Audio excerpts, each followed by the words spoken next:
Okay, BernieDawg here. I had a request to show how to light a DragonTamer 3 cap on a Dragonfly stove that is burning kerosene. This stove here has been fitted with the DK jet. I like to use alcohol to preheat for the reasons I talk about in my manual that I give out to each buyer of one of my caps.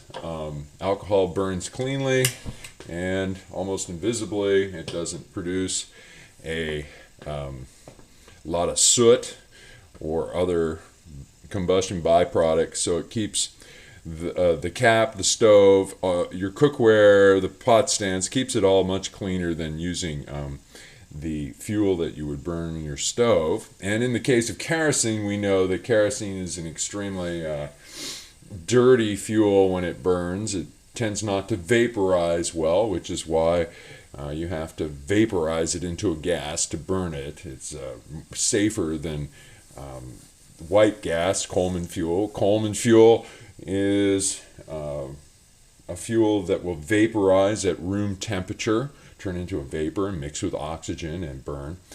Kerosene will not vaporize at room temperature. It has to be heated to vaporize. So it's real important that you get a good preheat on your stove when you're lighting a silent cap on the Dragonfly stove, so that you have plenty of heat into the vaporization chamber.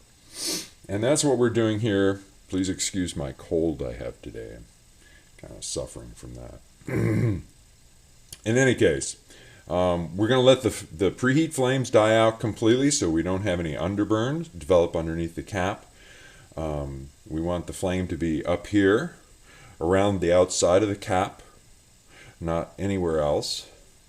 We don't want it up inside the cap. That's not good. So we let the flame die out, and I've already pumped up this stove. There we go. And I crank open the spindle just a little bit. Okay. Now, you notice I'm not cranking it all the way open at first, because kerosene is a very thick, viscous fuel. It's good to let the burner continue to preheat at a low flame a little bit. Remember, what's happening to make this all function is the heat at the rim of the burner bell is conducted down through the metal of the bell into the base of the burner where the vaporization chamber is located. That needs to be very hot down there to vaporize kerosene, because kerosene has to have a higher temperature to vaporize. So we want to just let this go a little bit, and as that heat transfers to the bottom, we can gradually start us up. And, you know, looks like we're already there. Now, as you open the spindle, if you find you get bright yellow flashes, that's because your burner simply hasn't heated up enough yet to function. And then just crank it down and go at that lower level. Now, I had this stove running a couple of hours ago, and it's kind of using up a lot of the kerosene. I'll pump a little more air pressure into our fuel bottle.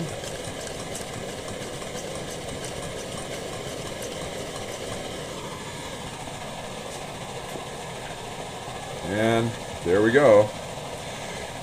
Of course, there's that great simmer from the BernieDawg DragonTamer 3 cap. Take it all the way down here to a very low simmer. You can hear it's very quiet, whether it's at simmer or full volume. Burning kerosene on a Dragonfly, MSR Dragonfly stove with a BernieDawg DragonTamer 3 cap. This is what you can expect. Good quality, fairly quiet stove. It's at least half the volume as it would be if I had the flame plate in place. Okay, thanks for watching.